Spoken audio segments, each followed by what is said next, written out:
jika sholat bisa merubah kehidupan seseorang, lantas mengapa? Mohon maaf ibu-ibu, ini pertanyaan teman-teman saya. Lantas kenapa seorang mungkin marbot atau tamirul masjid la ghaniyun ya Ustaz?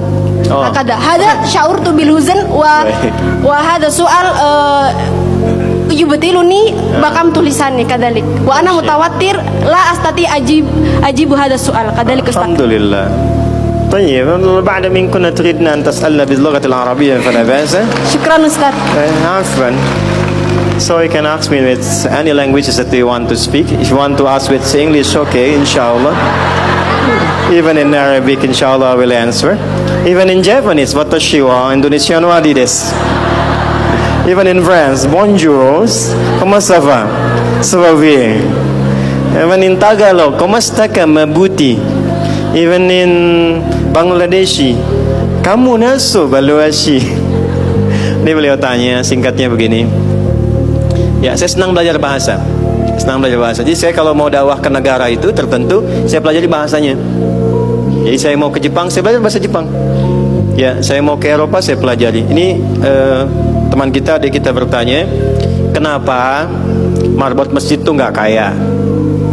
Kalau memang Islam itu datang untuk merubah kehidupan seseorang, pertanyaannya yang mau dirubah itu apanya? Karena mindset seseorang berpikir kalau berubah itu selalu penampilan materi.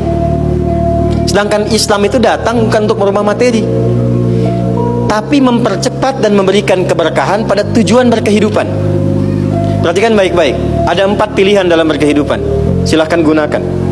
1 dengan kedudukan, 2 dengan harta, 3 dengan ilmu, 4 dengan tenaga. Dan itu ada babnya. Kalau Anda ingin dengan kedudukan, jangan tanggung yang paling tinggi. Cita-cita diplomat jadi menlu sekalian. Cita-cita di birokrasi jadi presiden sekalian. Ya, jangan tanggung, jadi yang paling tinggi. Nanti ada babnya, ada fikihnya. Ya, namanya Kitabul Imarah namanya. Kitab ke-33 di Sahih Muslim. Ada 54 topik. Topik ke-33-nya adalah tentang tata kelola negara. Kalau ingin kaya, jangan tanggung. Raih tingkat ketiga sekalian. Tingkat pertama tuh kaya, kedua kaya banget, ketiga kebangetan kayanya. Dan semua sahabat dapat level itu. Nanti ada kurikulumnya di Al-Bukhari, Kitabul Buyu', kitab tentang tata kelola niaga.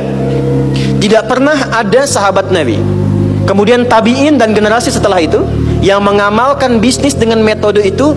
Tidak pernah mereka berdagang dan kembali modal, nggak ada. Mereka selalu kembali untung. Nggak ada dagang kembali modal, kembali untung.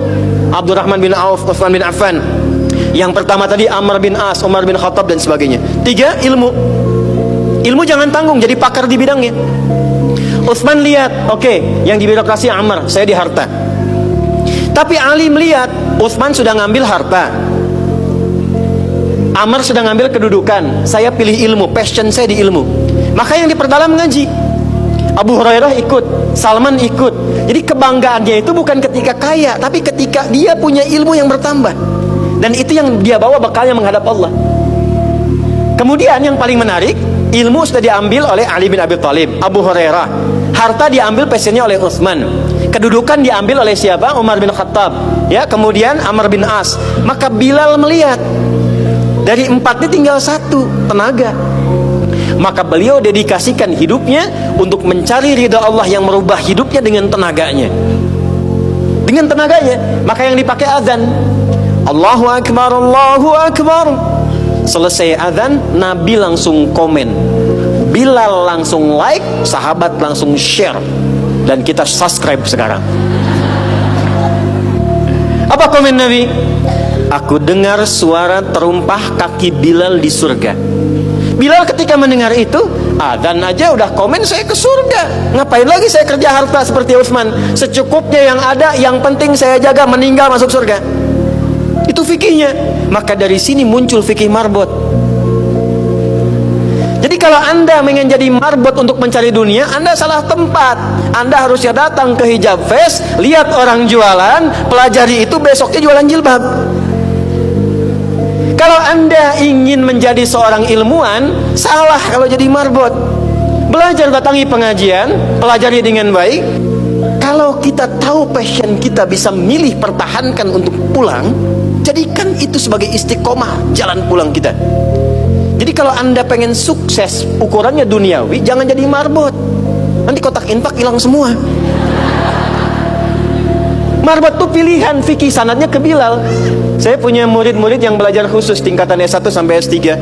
Kami berikan beasiswa, nanti sebentar lagi dibuka untuk yang perempuan. Itu yang ngajarnya semua pakai sanad. Jadi azan aja ada sanadnya sampai ke Nabi. Semua hadis pakai sanadnya. Jadi itu jawabannya. Untuk menjadi marbot, perubahan yang dihadirkan dalam Islam, tinjauannya tidak selalu materi. Maka apa yang dipilih itu? Kalau sudah dipilih, maka jaga konsisten sampai pulang. Nanti menjaga konsisten itu babnya 9 lagi tingkatannya.